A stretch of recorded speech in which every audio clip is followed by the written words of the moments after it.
So we're talking today with Kevin Yeomans of Jenison, Michigan, and the interviewer is James Smither of the Grand Valley State University Veterans History Project. Okay, start us off with some background on yourself, and to begin with, where and when were you born? So I was born in Grand Rapids, but September 30th, 1986. I stayed in West Michigan for my childhood, moved around a bit. Comstock Park, Granville, Wyoming, Kentwood. Yeah. What was your family doing for a living when you grew up? My mom did daycare out of our home pretty much my whole life. The only time she took a break from that was when she was pregnant with my sister and she worked for a company doing some secretarial work. So, but that's how I grew up, was with a house full of kids and always running around and playing. So yeah. Okay. Was your father around or Nope. not there? Okay. Nope. Single so mother. Just your mom and doing all that. Okay. Yeah. Where'd you go to high school? I ended up going to high school from Granville, and that's where I graduated from in 2004. All right. Now, what do you remember about 9/11? Oh man, that for me will definitely be something I'll always remember. I mean, I was sitting in, I can't remember if it was my freshman year or my sophomore year, but I was in German class, and the principal comes over the intercom and he knew something was up right away. It's like, hey, everybody please turn on the TVs, go to the news, and like news comes on, there's these burning buildings, there's smoke building out. And I didn't know much about the Twin Towers before then. But just, that was definitely a huge moment. School kind of just ground to a halt. You know, you go home and talk to my mom, and I was only 11, 12, 13, somewhere around there. I didn't really understand the whole significance of everything. I knew it was big, but I didn't understand all of it. Okay. And then so when did you graduate from high school then? What was 2004. 2004. All right. Now, at that point, had you decided you were going to go in the military, or how did you wind up going in the service? For me, growing up, the military was definitely always an option. My great-grandfather served in the Navy during World War II. My grandfather, he served in the Army kind of in between Korea and Vietnam. He served in Germany. He always had great stories to tell. I realize now that he had great stories to tell because he was in a different era of the Army. Right. And then between that, it was just my cousin and I always talked about it growing up. So then when the time came, would have been my junior year, I kind of said, like, this is where I want to go. I wasn't a good student by all in high school. So my 17th birthday, I was in MEPS, signing the paperwork, and then my whole senior year, just like ready to get done and go. You were in MAPS? MEPS, so MAPS. Military Entrancing Processing. I can't remember what the acronym okay. means. But basically, you're going, and at this point, you're taking the tests, or just preparing so that once you graduate, then you go in. Was that the idea? Okay. Now, why the Army? You know, I looked around. I never looked at the Air Force, but the Marine recruiters never seemed to be there, and it was just a different mentality. And then so I was really come down to the Navy and the Army. I knew my great-grandfather had served in the Navy, and then my grandpa's experience in the Army, it kind of attracted me to those two. But like I said, I wasn't a great student, and I didn't really want to do more school. And that's kind of what the Navy recruiters were pushing. It was like, hey, you can come work on the nuclear reactors. We'll send you to school for the next 4 years. In the Army, I'm like, I want to be infantry. I want to be on the ground. And they're like, we can do that. Yeah. So they gave me what I wanted, and that's kind of why I went there. All right. So where do they send you for basic training? Fort Bragg, Georgia. Yeah. So I did the one station unit training. So because I was infantry, instead of doing basic training and then another separate training for whatever my specialty was, it just 15 weeks of getting yelled at and tired and physical. And all right. Now, the whole basic training process is something that's familiar to people of older generations, but not necessarily the new ones. I mean, you see things on movies or television here and there. So take us through that. What actually happens? You arrive at Fort Benning, and what do they do with you? Oh, goodness. So I got to Fort Benning. I'll kind of start like leaving home. I remember showing up to the recruiting station, saying goodbye to my mom, and then still wasn't nervous. I still knew the recruiters and knew all that, but then bus comes, picks you up, and I think they took me to Lansing or Detroit. I don't remember where. Maybe I'm mistaken. Maybe I'm mistaking that for when I went to Lansing to sign up too. It's been a while since I Okay. thought about Okay. this. Um, But did they so bus you to an yeah, airport and then I fly want you to. down? I don't really exactly remember how I got out of Michigan, but I remember getting to Atlanta Okay. and the drill sergeant showing up to pick you up. And like by that time, by myself, really for probably the first time in my life, like really Mhm. off on this journey by myself. And drill sergeants come pick you up, and they're not mean, but they're not friendly at the same time. Mhm. They're slowly getting you used to like what it's going to be like, and then you get brought to Fort Benning, start sitting there in like a processing center for Mhm. I don't remember if it was a couple of days or if it was a couple of weeks now, and then get to start to know a few guys, and then you all split off and go to your training units, and then you get to your training units and you get off the bus there, and that's when you start getting really yelled at. And Okay. yeah. What does the actual kind of take us through the training process? I mean, did they do it in sections with different things, or was it all rolled together pretty much for you? Um, I mean, there's definitely like different events that stick out, but it was just kind of a progression. I mean, I think the biggest part is, yeah, getting there, getting used to the guys, and then you start slowly getting to know the different things, and then it slowly add one other thing. Like, okay, like you've been carrying around this empty rifle for so long, let's go to the firing range today, and you use it and start to get used to some of those things. But it was just slowly fold in new things and try to build that unit cohesion and understanding how things work. Okay. Now, were you down there in the summer? I would have been there in the fall, so Okay. So you had a few months after you finished high school before you actually report for duty.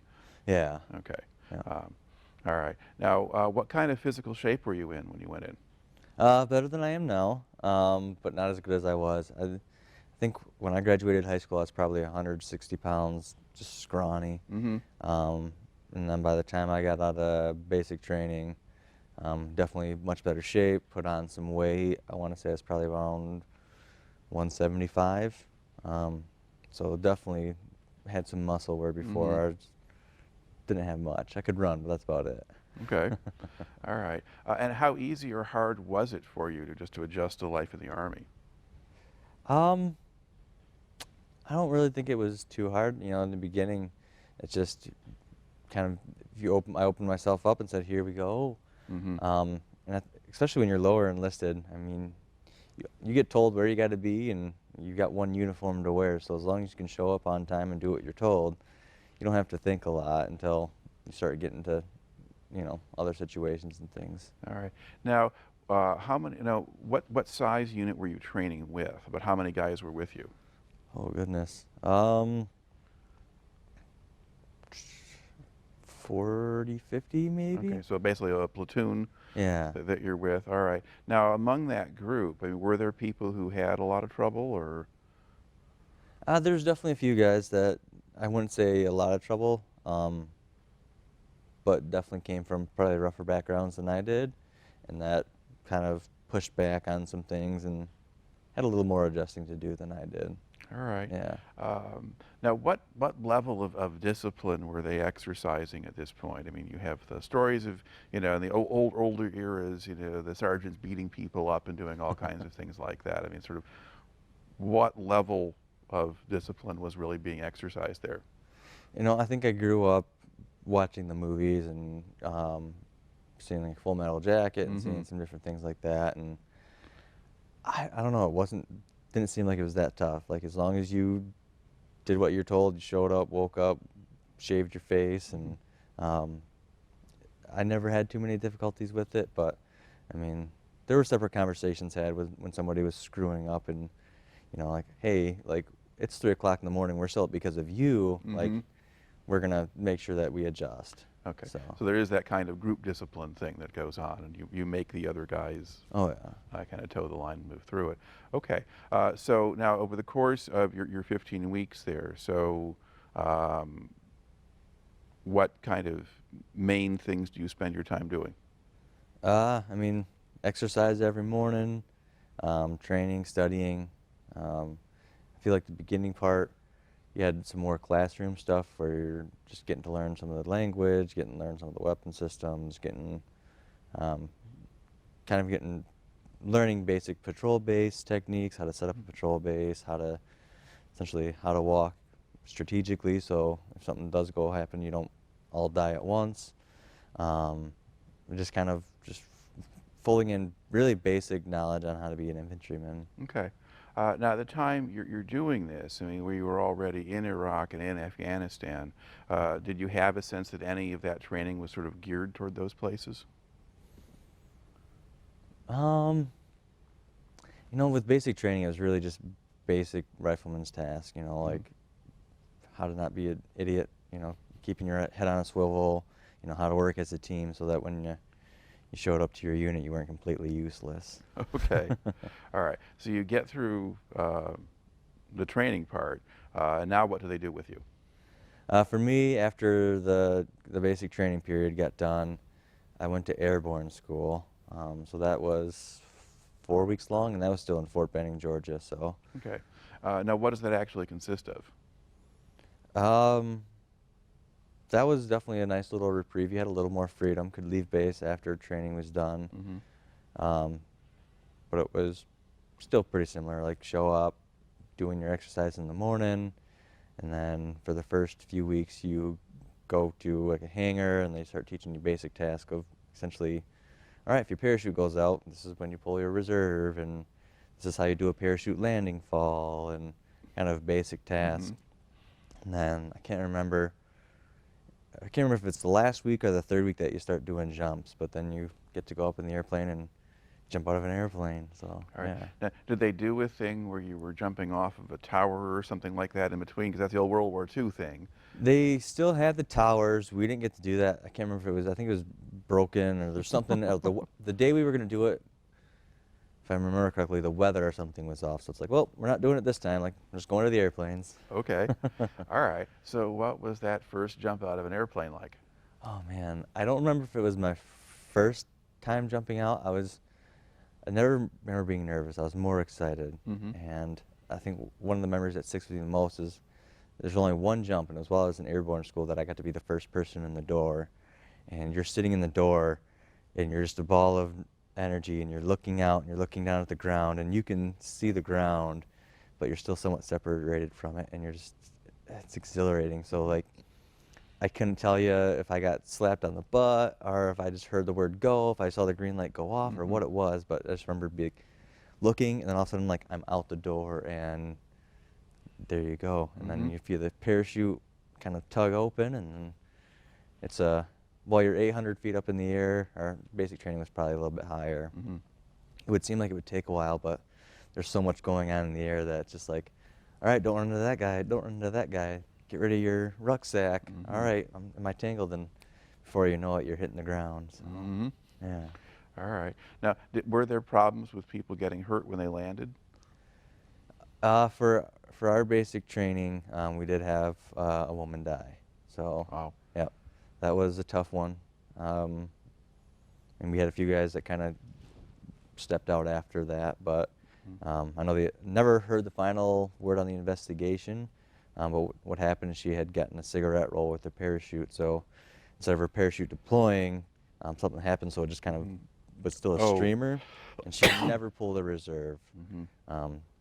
So, yeah, that kind of halted for the rest of that day, and then that's the thing with the military is, I mean, the mission has to go on, so the next day, those of us that continued were back in the airplanes jumping out of them again, and I think it was like the first time for 20 years that somebody had died in an airborne mission. So, Right. yeah. Okay. So now you get through all of that. Do you now get assigned to a unit, or do you have other training, or what happens? No, after airborne school, I was done. I got sent to my unit.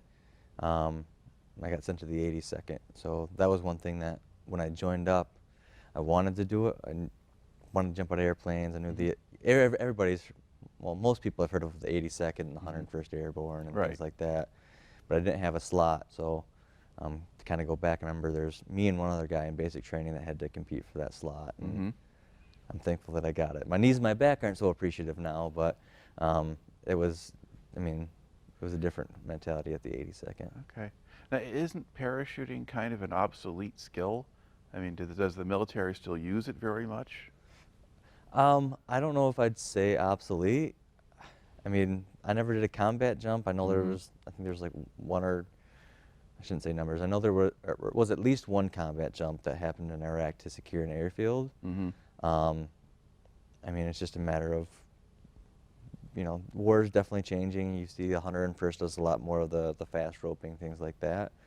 But I don't know.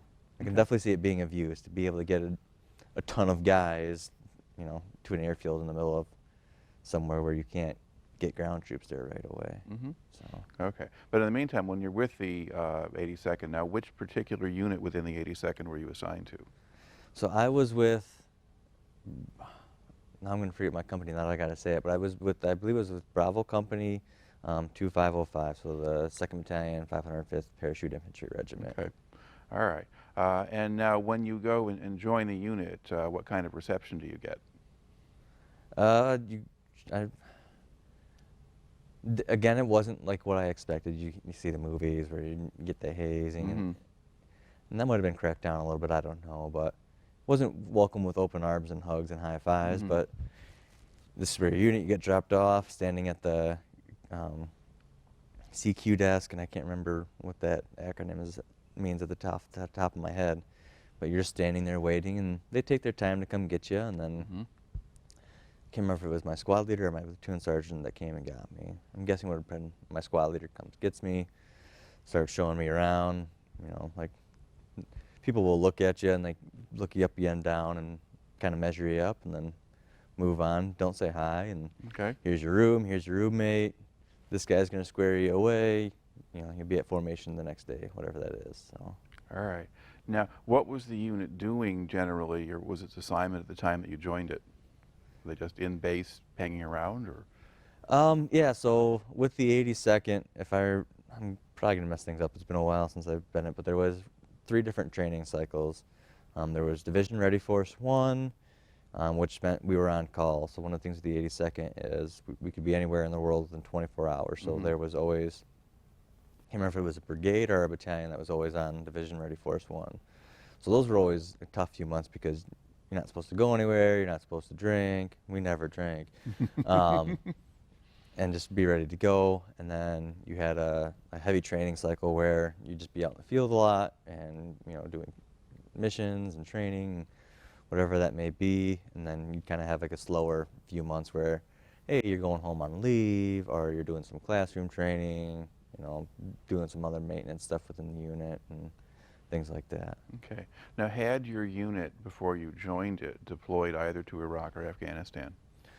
Yeah, I'm trying to remember what the last deployment was before I got there, but there was definitely some of the guys that I had served with had gotten deployed both to Afghanistan and Iraq. I don't remember the time frame, but I know a couple of my buddies had gotten there at the tail end of the Afghanistan deployment and then had deployed to Iraq.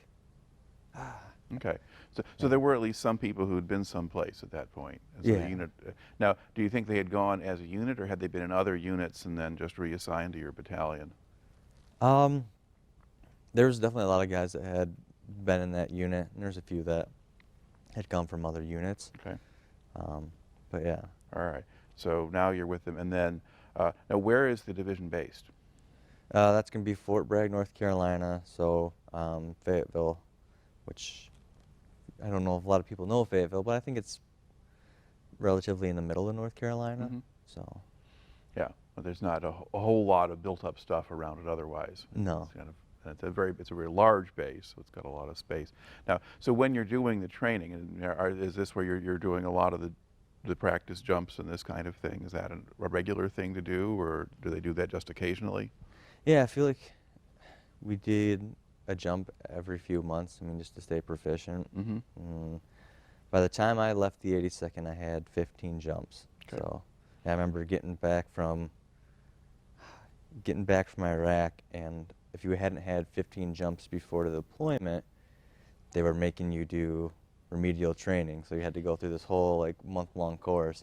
So I just squeaked by, so I don't have to go and mess around with that. All right. Now, so in that period there, like you're at Fort Bragg for like a year or so before you deploy? Yeah. Because you go in '04, Yeah, you would have got in. taken the rest of '04 to train. Yep.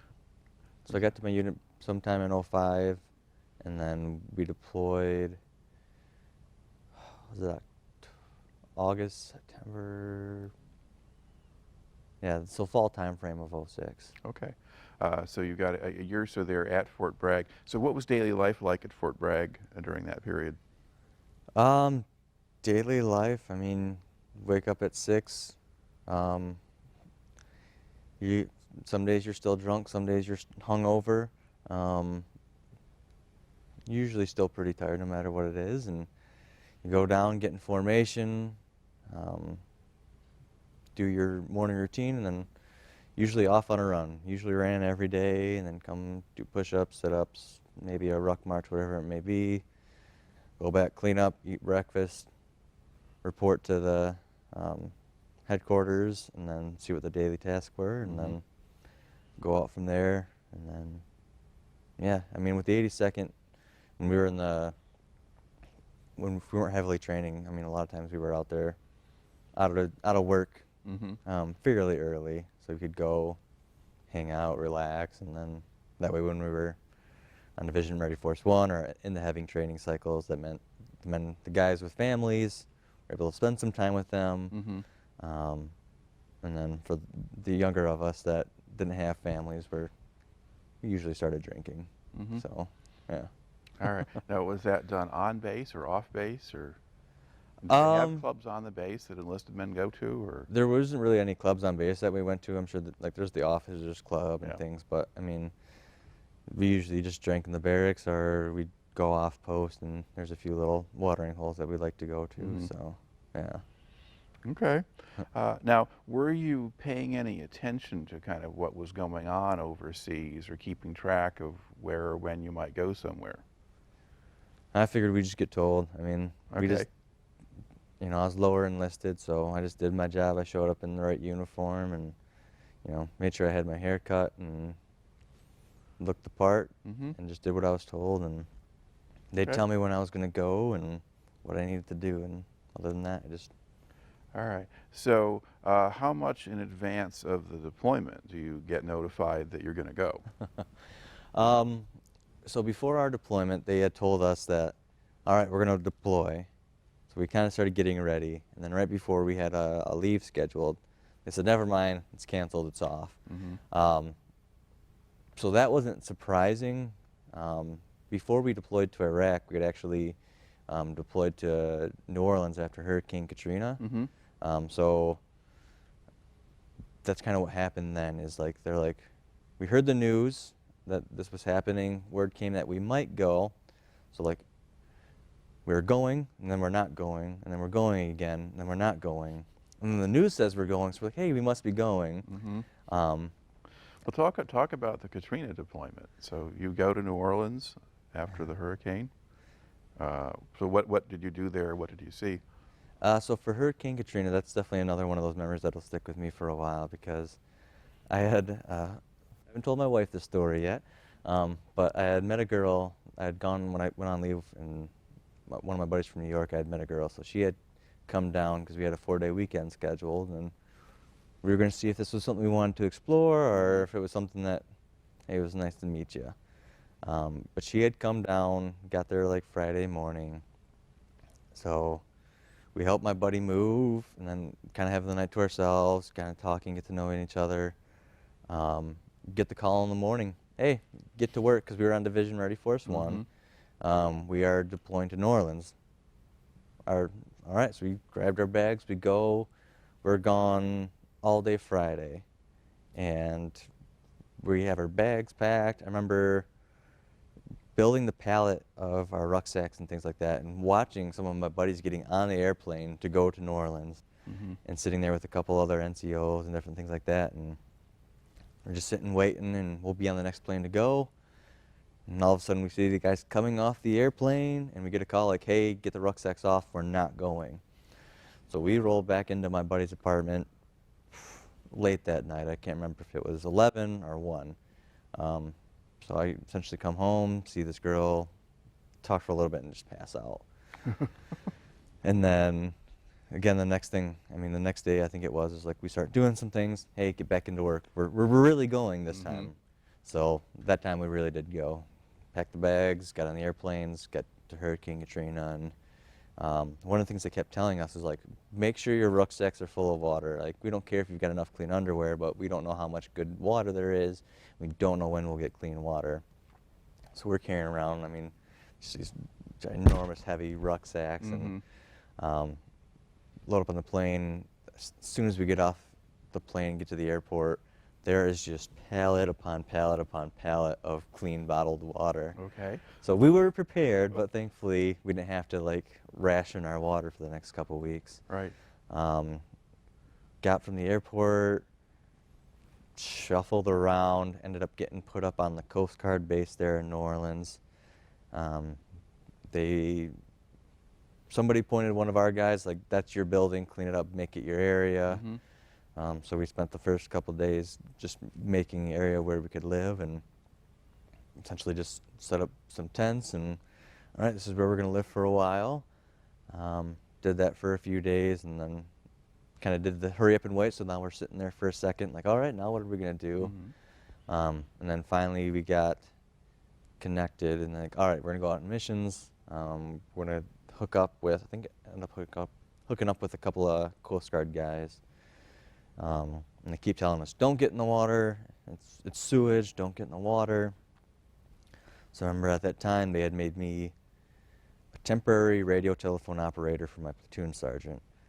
So I'm following him around.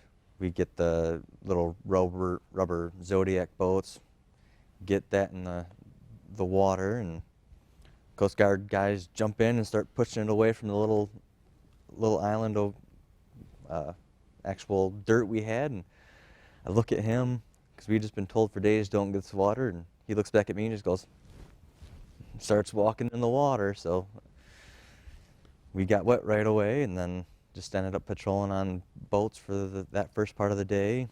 So what was the point of all that? We were going out and just looking for people that were stuck in their homes. Okay. Saying like, hey, we can get you back to dry land. We've got some stuff set up. Some people were like, thanks, but no thanks. And then remember there's a couple people that we were able to get back and get the dry land and get some aid. So end of that first day, I remember there's a guy and his dog that we got, and that was the one that stuck out for me that day. But just kind of looking around, and I mean, you'd see just houses flooded, and I remember one that will stick in my mind is there was like a wrought iron fence where somebody had left their dog that it looked like the dog had been trying to get squeezed through and had got his hind end stuck in the fence and drowned that way. So there was definitely things like that.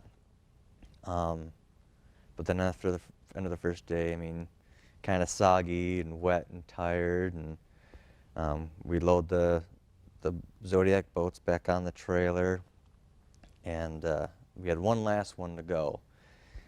A bunch of us trying to get it on the top of the stack, and we couldn't quite do it. So I go around to the back of the boat, and I push up, and I was just, a wave of the sewage water washes over me. It's in my mouth, and you're like, oh man. But thankfully, I was one of the first guys to get showered. I was probably one of two guys that got the shower that night. And then, yeah, we just slept and then kind of went back after it the next day. Just kept going through, seeing if we could help people. Another memory that'll stick in my mind for that day, or for that week, is, I'll tell a sad one first and then I'll tell the happiest one. But I remember going into not the Superdome or whatever it was, a big Coliseum. Well, Superdome is, yeah, that's what they used as the kind of the big concentration area. Yeah. So I remember walking in there and it smelled rancid. It looked like a different country. It looked like something you wouldn't see in America. I remember seeing like just dirty diapers, there's crap on the wall, human crap on the walls, and there's blood smears on the walls, there's like rotting food. It was something you'd see in like a horror movie. It was just whatever went on in there wasn't good for those people. So by the time we went through there, it was emptied out, and they had been brought to other aid shelters. Now that I'm talking about it, I'm remembering more and more memories. So like, we went through there, there's nobody still in there, we got out as fast as we could. On another patrol, I mean, one of the reasons we were brought in is because of the looting and things like that. So, you know, we weren't walking around with loaded guns, but we were prepared if anything did happen. So we're walking around, we've got our uniforms on, we've got our berets on, and we're not walking in a group, we're walking in like a military unit. So there's a guy here on this side of the road, guy here on the other side, and staggered the whole way down. Right.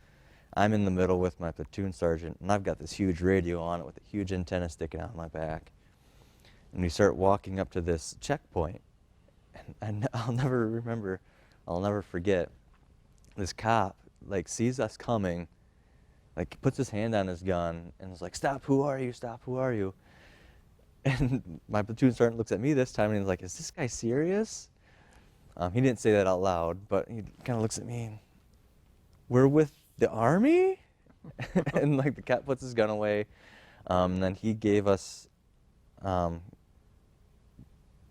he gave my platoon sergeant and I like a little tour of New Orleans, and it was one of the most surreal moments of my life. Like, we're driving through and trying to kind of get the lay of the land, and he'd be like, "Here's this statue," like giving us like a tourist, like of so-and-so, a jazz musician.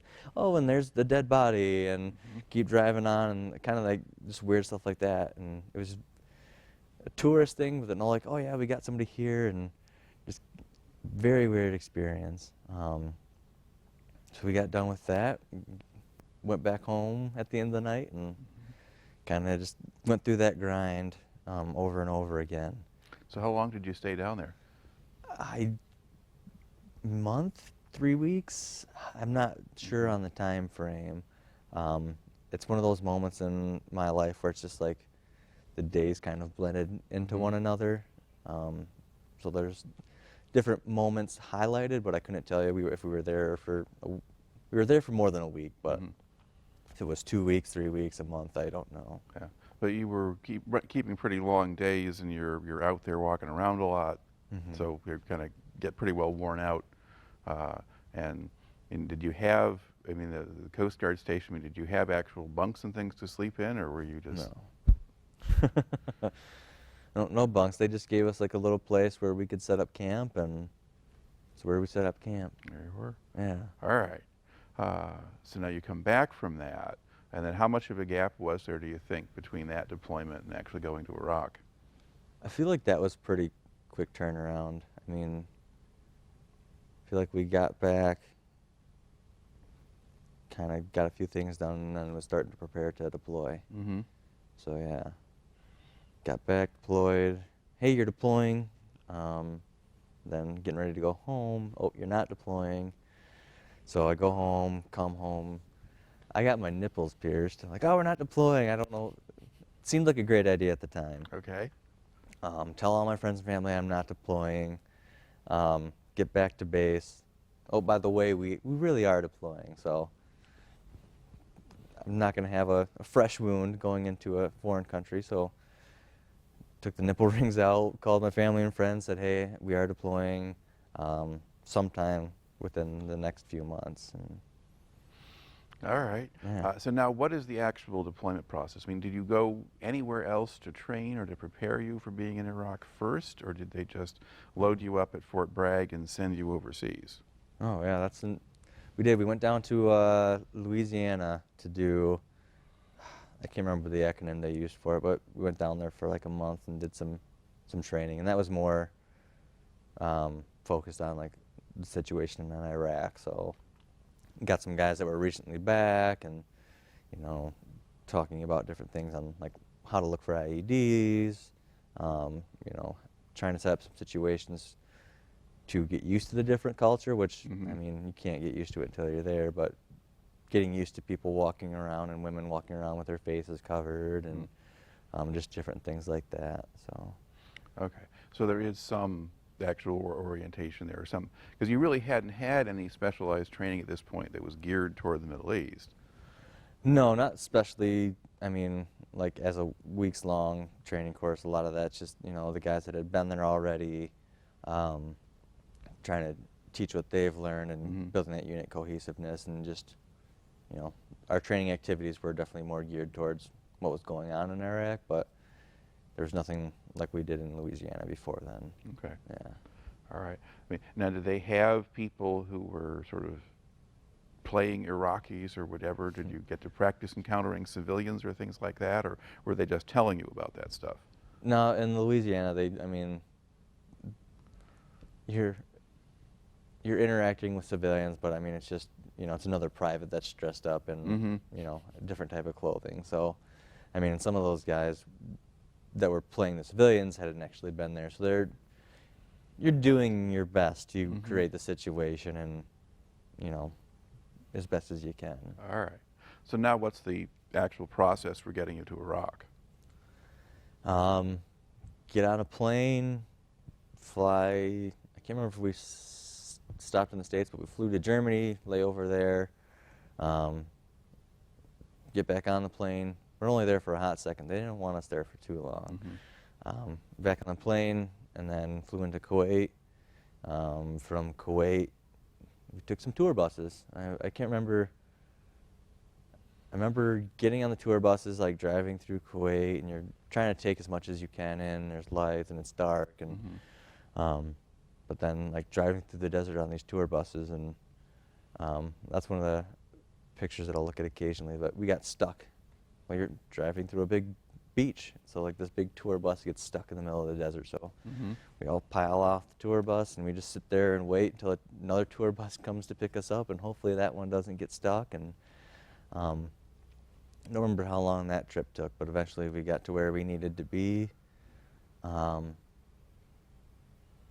yeah, and then I can't remember if I doubt we took the tour buses all the way to Tikrit, but there's a gap in my memory between the tour bus and how we got to COB Speicher. I don't know if we got onto another military base and took a quick flight, which that sounds right, but eventually we ended up at COB Speicher in Tikrit.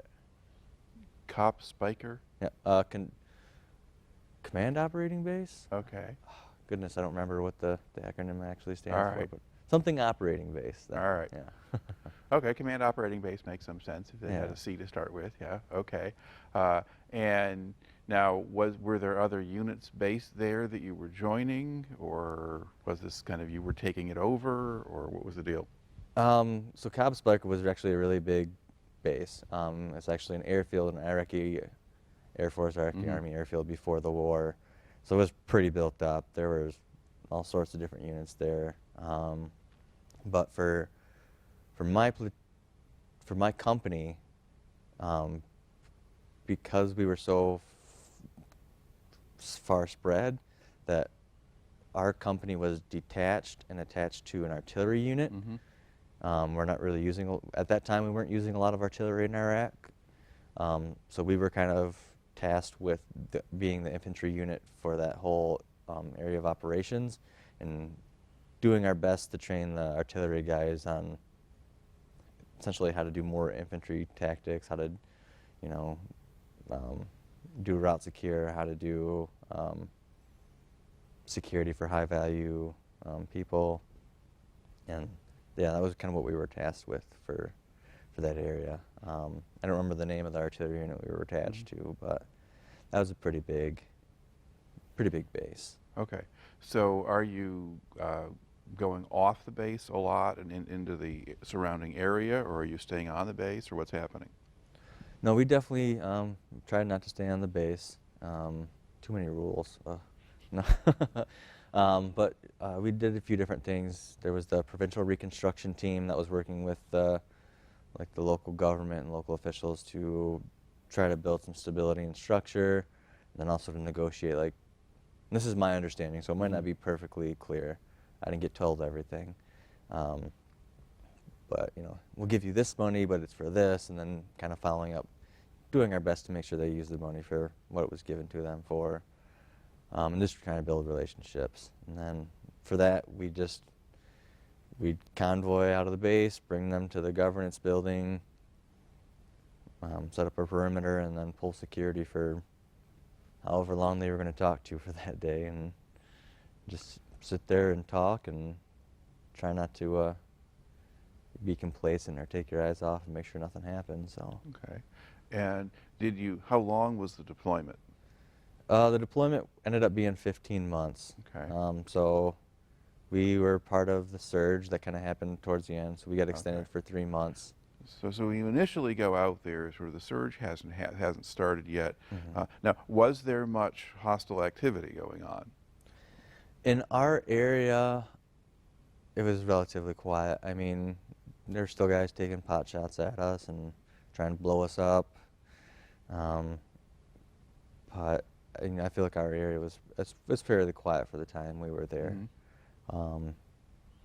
But yeah. Okay. And what impression did you have of the Iraqis themselves? I mean, what I tell everybody is, I mean, yeah, there's people that didn't like us. It's a different culture, but I'm more positive than ever that 99% of people, all they want to do is, put a roof over their heads, feed their kids, and have their kids be a good life. And Mm-hmm. I mean, that was most of the people I ran into over there. There's definitely, it's a very different culture, a different level of, there's some very open corruption. I don't know if open, like it's just, they don't try to hide it very much. And it wasn't healthy to become the police chief. I know one of the guys that we were working with at the time got killed in his driveway, and Mm-hmm. I think the guy before him had got killed in his driveway. And there was Iraqi police checkpoints where there was times where we'd find an IED and we'd find the wire, and we'd go follow it back, and it's in the Iraqi police's little checkpoint box, and we have no idea. Or it'd be a house that was 50 feet from where they were stationed at. Sure you didn't. And so, I mean, there's mostly good people, but there's also some different stuff. Okay. I mean, did you see much of the Iraqi military, or were they someplace else? Yeah, we did do some interactions with the Iraqi military. One of the things is after, I don't remember if it was 3 months, I don't remember if it was 6 months into our deployment, but we lost one of our friends. So what we did is, after that, was one of the areas that we were operating in is to secure the area more. We set up a patrol base, and that patrol base ended up being in the Iraqi Army compound. So they gave us a little old warehouse that we set up shop in, and then we just kind of worked with them to do security and do different training missions. And that was definitely a big part of our goal, was to train these guys so they're confident and competent and could kind of take over their own stuff. Okay. And how did that go? It was a mix. Coming from like our unit in our military where it was more established and there's a different level of discipline. It seemed like there were some guys that were in the Iraqi Army that were just there because there's no other jobs. Mm-hmm. There definitely wasn't the same level of discipline, but there were also some really, really good guys. His name escapes me at the time, but one of the colonels in the Iraqi Army that we worked with was a really solid dude and was trying to build it up. And like those were the kind of men that we looked for Mm-hmm. to hopefully build on what he was able to do and keep getting them stronger. All right. Yeah. And now, would you do a lot of patrolling in built-up areas or towns and villages, or were you a lot in the countryside? Kind of where were you? It was both. So I mean, Tikrit was definitely a bigger city, and we did definitely patrolling through there. And then on the other side of the river, there was, I'm not going to say the names right, but Adawar and Mujama. They were two little smaller towns. I think Mujama was a little bit north, and that was kind of, seemed almost like an apartment block. And then you had Adawar to the south, which was more of like a small town, Mm-hmm. small city kind of feel. But there'd be other times where we'd get some information. They say like, there's this bad guy out here. You got to go check these houses. So I'll never forget that we had a really good LT, that prior enlisted guy that was really solid. And I remember sitting there like getting ready to go somewhere, and our LT would point like, we got to go that way, and you'd look that way, and you'd see nothing but desert. So you'd end up driving for X amount of hours, and all of a sudden you'd come up to this little compound that seemed to be in the middle of nowhere, and go knocking on doors, and yeah. So there was definitely a good mix of being in the city to being in the middle of nowhere. Okay, so just for reference, LT refers to lieutenant. Yes. Right? So he's your platoon leader, basically. Yeah. Okay, and then going out and knocking on doors. So you're searching houses. You're trying to find somebody. Yeah. So there was 2 kinds of knocking on doors that we did, where we were actually knocking on doors, talking to people, or other times where we would do a raid, where we were kicking in their doors, and because we suspected, some bad guys were there. So. And were there rules for how you went about doing that? Yeah, there's definitely, goodness, now I got rules of engagement. So, I served with good guys. We didn't want to kill anybody unless we had to. So, that's the thing, is you never know how good your intelligence is. So, there's times you're going into these homes. So sometimes you have to be thoughtful, because you're going to a home where there's these kids. And there's definitely, I remember, there's one house in particular I remember going in, and the front of the home had this big metal door. So whenever you're going to do a raid on a house, you want to be in and quick before they know you're there. Well, we didn't get in that house very quick.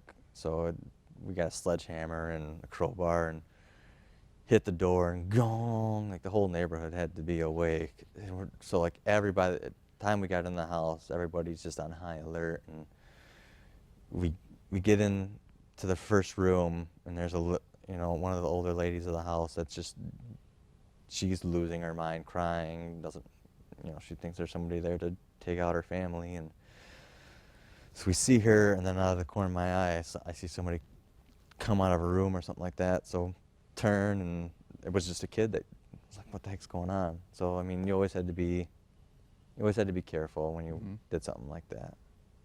Okay. If you're going to a place where you were not breaking down a door, what was the procedure? If you actually knock on a door and expect someone to open it, what was going to happen? Or how would you behave? Usually for those kind of missions, I was more on the periphery, like watching, making things happen. Okay. Would be my lieutenant with our interpreter that would, go knock on the door. The interpreter would talk with them.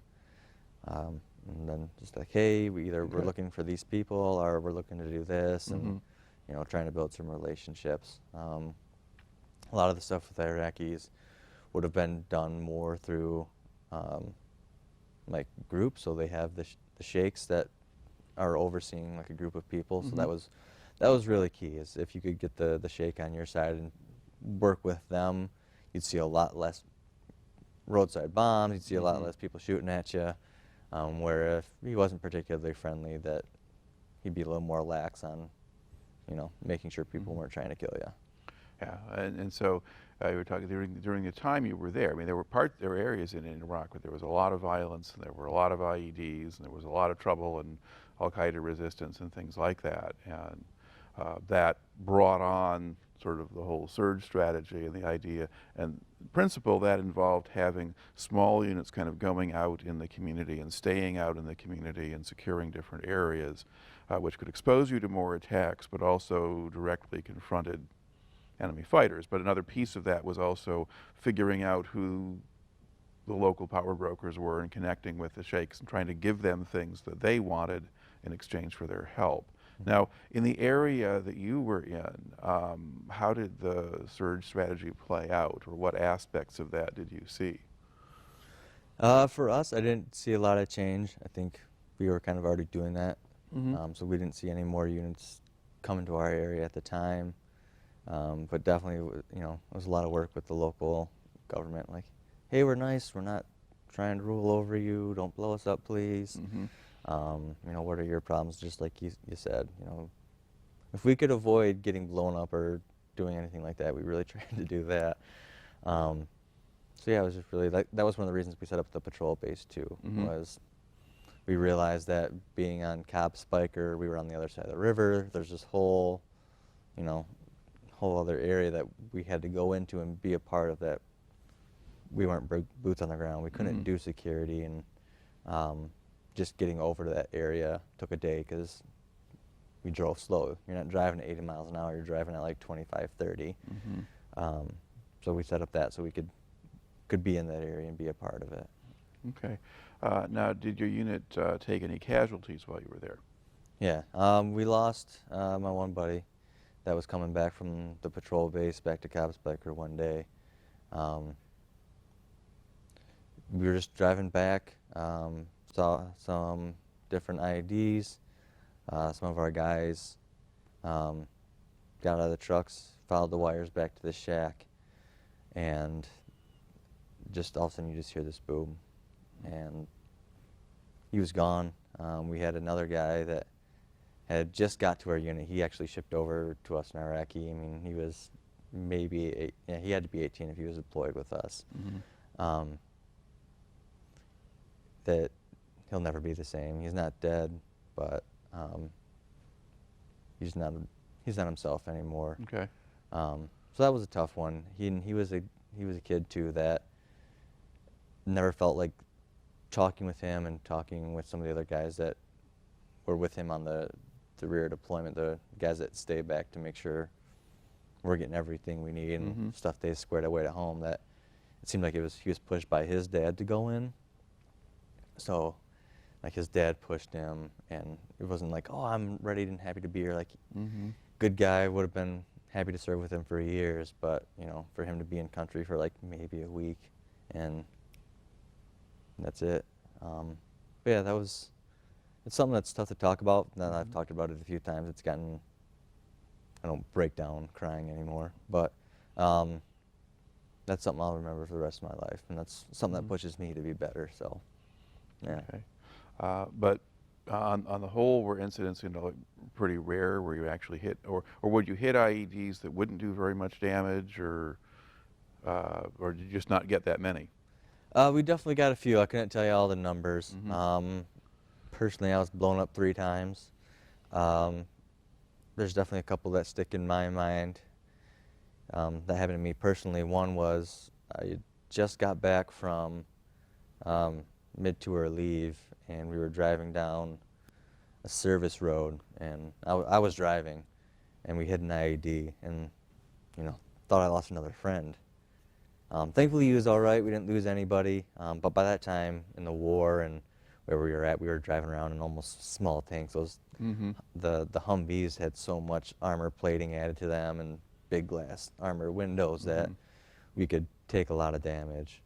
But yeah, I remember, Chris, you all right? And finally he's like, yeah, like, oh, you know, and move on. So the IEDs, those would normally be while you were in vehicles that they would go off, or would you get them even when you were on patrol? We didn't, I mean, we lost my one friend because they had dismounted, but a lot of the stuff we'd hit would be set up to get us on the road when we were driving. One thing that we had talked about the Louisiana training, and one of the questions they ask is, how would you identify, like, what would be out of place? And I'd say, well, trash on the road. And I remember the guys stopping us and saying, like, in America, yeah, like, you're not going to see a lot of trash on the road, so if you see like a big garbage bag or something, it's going to be out of place. In Iraq, that's not going to be the case, and it's true. I mean, there was trash all up and down the side of the road, so it wasn't as easy as saying, oh, like, hey, there's this bag of trash, like, what did that be? It was, you know, there could have been a pile of trash that was already there that they put something over, and the roads have been blown up so many times that there might be a pothole that was fixed and you're used to it. Well, they might dig it up and put a new bomb in that hole, and then all of a sudden, oh, hey, they're blowing us up again. So, yeah. But I don't know if I answered your question fully. Okay. Yeah. I mean, so basically, there's a certain amount of stress or tension there. Every time you go out, there's a prospect that something could happen, even if most of the time it doesn't. But you said you got blown up 3 times. So were you just in vehicles that got hit with IEDs each time? Yeah. Yeah. The second time, and the other time that I really remember was I would have been in the gun. We were driving back after a night raid, driving back to base, and then all of a sudden I don't remember hearing the noise. I just remember all of a sudden being pushed back and like not being able to see for a second, and you're like, what in the hell just happened? And then I was the rear truck, so like I'm trying to get my gun back in working order in case they're gonna try to start shooting at us next. Like, I'm trying to get the gun going, got a flat tire, and it happens like that. And I remember, thankfully we were in the upper armored Harveys because we get back and there's a piece of metal that was probably about that long, about that thick, that was stuck in the glass. That had it been a little bit higher, had it been going a little bit stronger, I want to be here talking to you today. So. Right. Okay. Yeah. Now, aside from IEDs, did you, actually have much other kind of enemy contact, or was it just that, or were you ever on a base, for instance, that got hit with a mortar round or anything like that? COB Speicher was so big that when we were there, if it happened, it usually wasn't close to us. Mm-hmm. Patrol base never really got hit. The one benefit of being the only infantry unit in the area is that the guys there are paying attention and watching, so I think that they realized like who was the well-trained infantry and Mm-hmm. who were the artillery guys. So they didn't seem to mess with us a lot. That we had a different mentality that if you shot at us of what we were going to do next. Mm-hmm. I remember the one day that we did kind of have a little ambush or whatever set up on us. Sitting up in the gun in the Humvee, and we're just doing our normal routine, checking at the different checkpoints, and I making a jelly cracker, and we got another guy out pulling security, so I'm gonna get this ready and snack on it while I'm watching, and get my jelly cracker ready, sit down, my seat breaks, I bust my butt, and that's kind of sore, and trying to rig up my chair again so I can sit, or my little swing or whatever you want to call it. And next thing you know, you hear shots coming in. You're like, all right, what's going on? And at that moment, it seemed like it took a while, but at the same time, it's almost over and done. And that was a day that we had. I don't remember what the guy's rank was, but he hadn't been outside the wire too many times, and he's out taking pictures and kind of wandered off by himself a little too far, and got saved by his body armor. That's one of the things that we had received before we went over, was some little side pouches Mm-hmm. that protected us, and he got hit right there. Another guy we were with, frickin' fool, ran out and dragged him back, so thankfully neither of them got killed. Mm-hmm. But yeah, it's just little stuff like that. Usually they'd take pot shots at us, and So try to like get sort of an us. individual sniper and then fire a couple of shots and then vanish, or did you ever get a more extended firefight at all, or? No, they never took us on head on. They couldn't have. Okay. Now, you said that you're there now.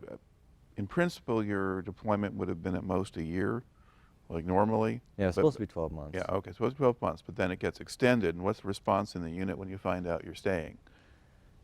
We weren't happy about it, but wasn't a complete morale killer. I think the Mhm. toughest part was for the guys that had families Mm-hmm. that had gone on leave really early.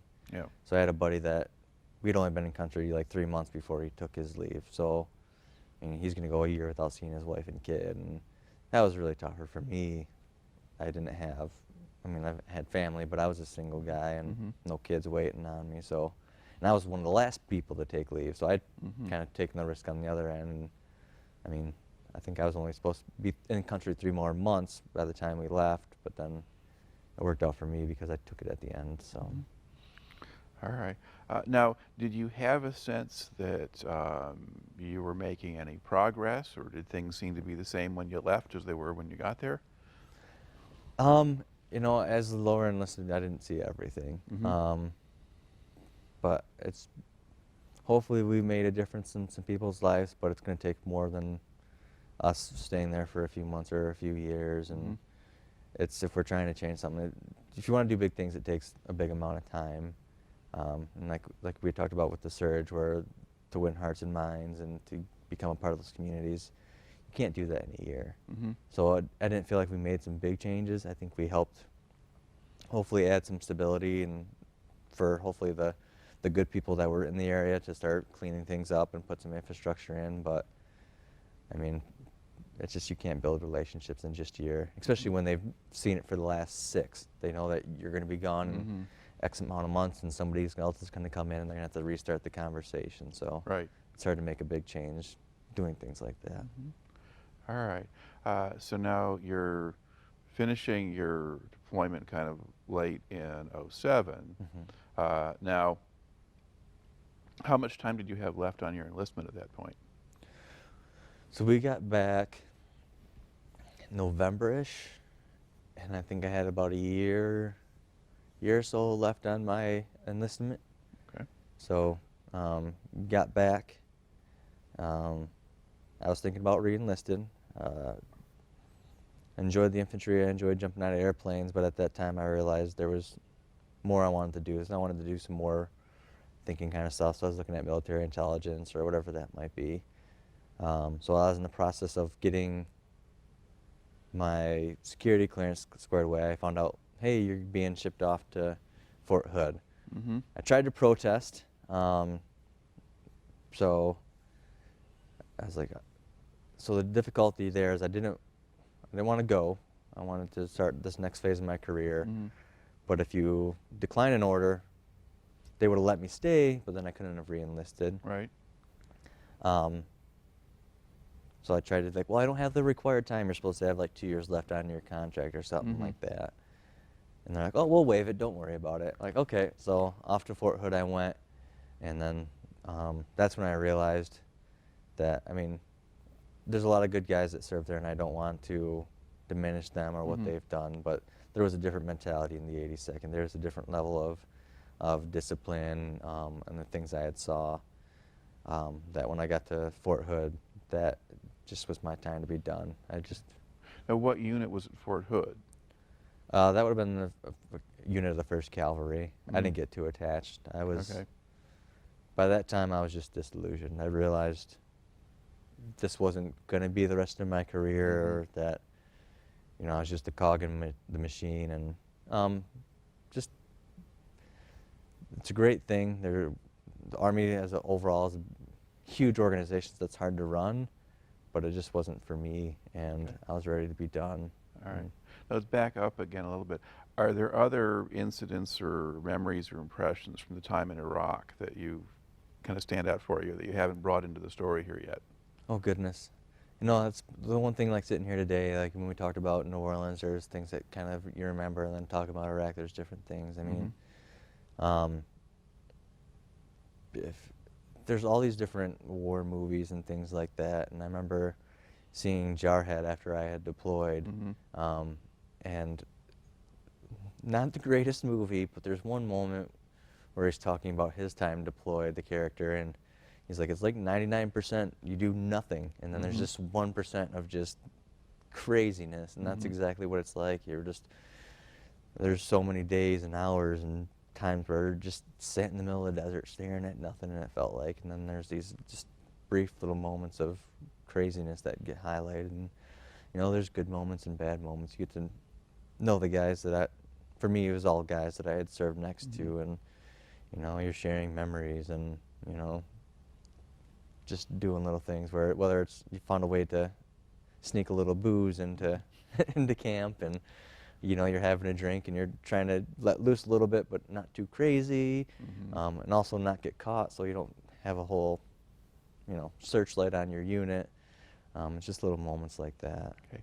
Now, what kind of, actually this is another thing I should have gotten into earlier, what kind of living facilities do you have? I mean, when you're on COB Speicher, for instance, you know, are you setting up barracks or things like that, or are you just sleeping in bags, or?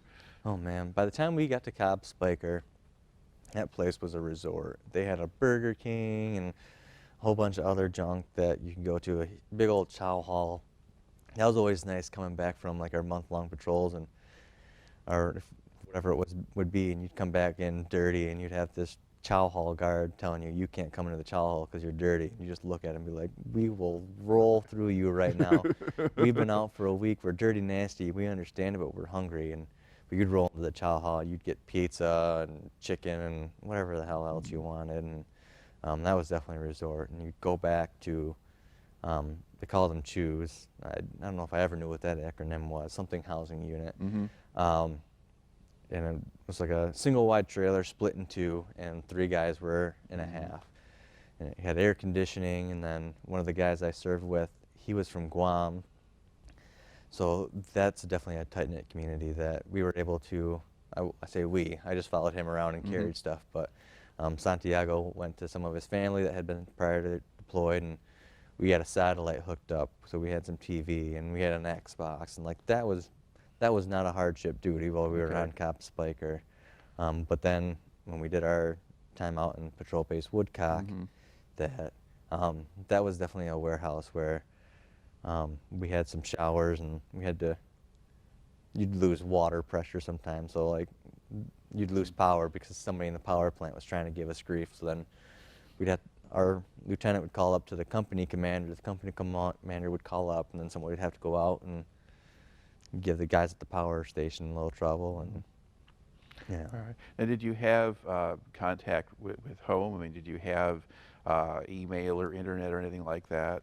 Oh yeah, when we were on patrol or on COB Speicher, they had a little phone hut set up so we could call, and we had there were internet stations, but because we had Santiago's connections, that we had little satellite internet in our room. It wasn't always the fastest, but I mean, yeah, we'd do some emails and certain things like that. I can't remember all the different little restrictions. I don't remember emailing a lot while I was over there.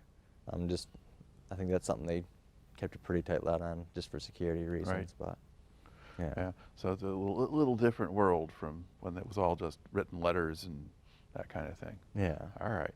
Okay. So we're going to go, anything else out of the Iraq period that you want to bring into the story? No, I think, the biggest things that I wanted to, when I look at and I talk with people about Iraq is that, kind of like I had mentioned, that there's long-term change, and that's a lesson I've learned in my life, that if you want to do big things, you got to dedicate a big amount of time, and that no matter where we're at in the world, there's good people. I mean, there's very few people that want to go out and murder, kill, and massacre people and rule the world. I mean, I truly believe that there's good people, and that's how we'll make a difference, is by building those relationships, having those conversations, and building a better world. Okay. Now we're going to go back now. So you're at Fort Hood. You basically decided, okay, I'm going to get out. I guess one other thing there was, when you come back from Iraq, do they do any kind of debriefing for you, or they talk to you at all about transitioning back to being in the States, and or they just kind of bring you back and leave you to your own devices? It's a little bit of both. They get back, and that's one thing they talk about, is especially the guys that have been deployed and had successful marriages, that watching out for the guys that have deployed for the first time, that they've been through it, and watching out, because you don't have to deal with, there's a lot of stuff you don't have to deal with when you're deployed. You don't have to deal with the kid crying. So like making sure that those guys are doing well, and that's not necessarily like big army, but that's just the guys in your unit taking care of each other. Okay. You do get kind of put on a month lockdown where you're not supposed to go on leave or anything, and you just keep everybody pretty close to home. And there's a couple times I almost got in accidents, even after I'd been home for a while, because when we were in Iraq, we owned the roads. We weren't ever going fast, but the stop line didn't matter. We put on our sirens, and you'd stopped or you stopped. So there's a couple times that I come up to an intersection, quick brief, make sure nobody was coming, all of a sudden I blow through a red light, and like, there's a couple times I had some close calls. So it's, they try to keep you close to home and give you that chance to kind of reintegrate, but there's nothing like those set programs. It's just like, you're here, you're staying close until this time period's done. All right. So once you decide that you are going out and you're not re-enlisting and so forth, is there an exit process? Yeah. There's definitely lots of red tape. Just that I had some good friends that had kind of told me beforehand, like, you're going to have times where you get your records and you got to bring your records from one place to the other. Before you do that, make a copy for yourself, because it's, if you talk to other men and women that have tried to get their military records or health records from the military after they're out, it's an absolute nightmare. So you get given this checklist, you go to this briefing, and then you just start checking stuff off a list. Turn in your old uniforms, turn in your rucksack, check, and somebody signs off, and you just walk around with your little folder and go, here you go, sign, check, okay, I'm good. Like, oh, I got to do this, and just go through the whole rigmarole. And then finally there's that one day where you only need the one last stamp, and put it down, they stamp, and you're like, yay, I'm free. All right. So what do you do after you get out? For me, I got out of the military '09. I got in my Jeep and I drove straight back from Texas. I had a friend come down and ride with me, but just straight trip back home to Grand Rapids, Michigan. Got back, and my original plan was to kind of take a second. I was fortunate that I had not used all my leave, so I got a good chunk of change from that, and had saved up a little bit of money. I was going to take some time off and go to school right away. And that didn't happen because I got home, and at the time I was 23. All my friends by that time were either finishing up college or with their careers, so it wasn't like before I left where it's like, hey, it's Tuesday at noon, you want to go do something? Right. So, you know, I'm sitting there living with my mom going, doop-de-doop-de-doo.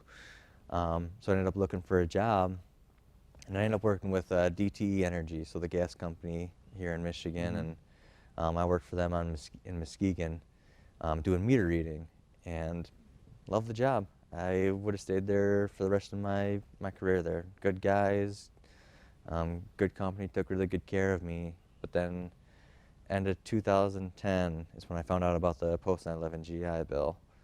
So that kind of got me to go back to school. It was still a tough decision, you know, like knowing that I would have had a good life, but the post 9/11 GI Bill, with them paying tuition directly to the school, giving me a book stipend, and giving me a housing allowance, so I didn't have to worry about going to school full time and working full time. Right.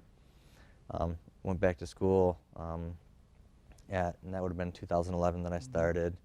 Started off at Grand Rapids Community College, figured things out there again, and then started at Grand Valley in 2012, 2013, wherever that was.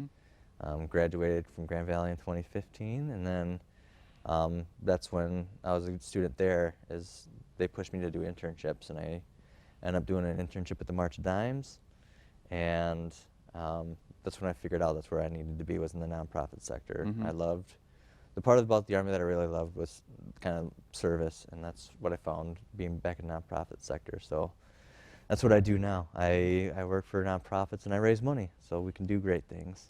Right. Now, you had mentioned that you had not been a particularly good student in high school and things like that. Did you become a better student somewhere along the way, or how or when does that happen?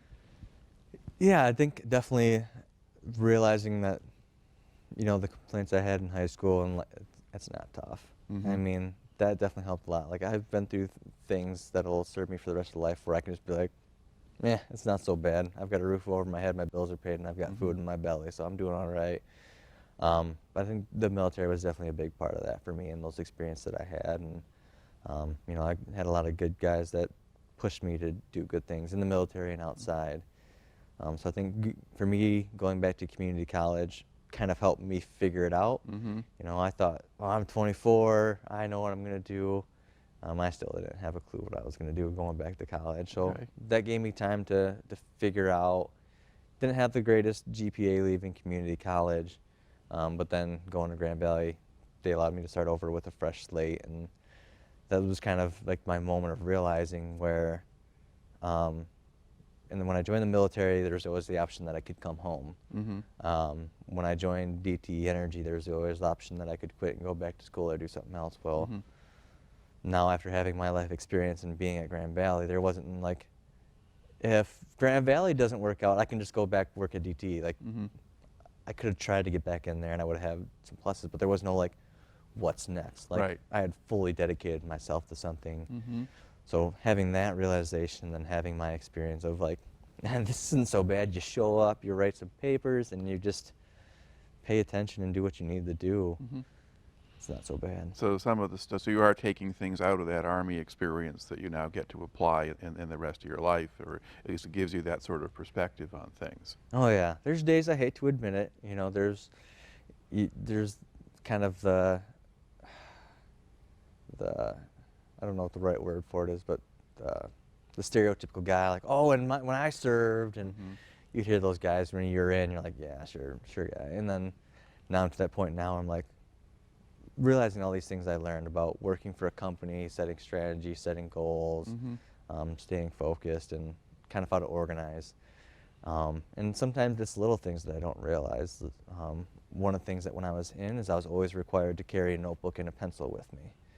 Well, now that I'm back in the corporate world and you talk with people and you're out and about and stuff comes to you at random moments, Mm-hmm. having a notebook and a pen, and sometimes that's a cell phone now, Mm-hmm. serves you well and you don't lose track of things. So there's things big and small that I've taken from, and sometimes I'm like that guy, like, well, when I was in, I learned this from the Army, and it's like, it's a fine line. Yeah, yeah. But it did make a difference in terms of helping you become the person you became. Yes. Yeah. Yeah. All right. That's one thing that I've talked about to some of the younger men and women that come and ask me questions is, Mm-hmm. there's guys that I served with that came in saying the Army will change me, and that's not the right mindset. Mm-hmm. Is the Army gave me the opportunity to change myself. I was able to leave home. I was able to break out of that box that was already built around me and say, like, who do I want to be? And there's all these people that don't know me, so I can be this man. Mm-hmm. And that's definitely the greatest experiences that I've been able to take away, is I was able to become the man I wanted to be. So, All right. yeah. Well, makes for a good story. So thank you very much for coming in and sharing it today. Oh, thank you, Jim.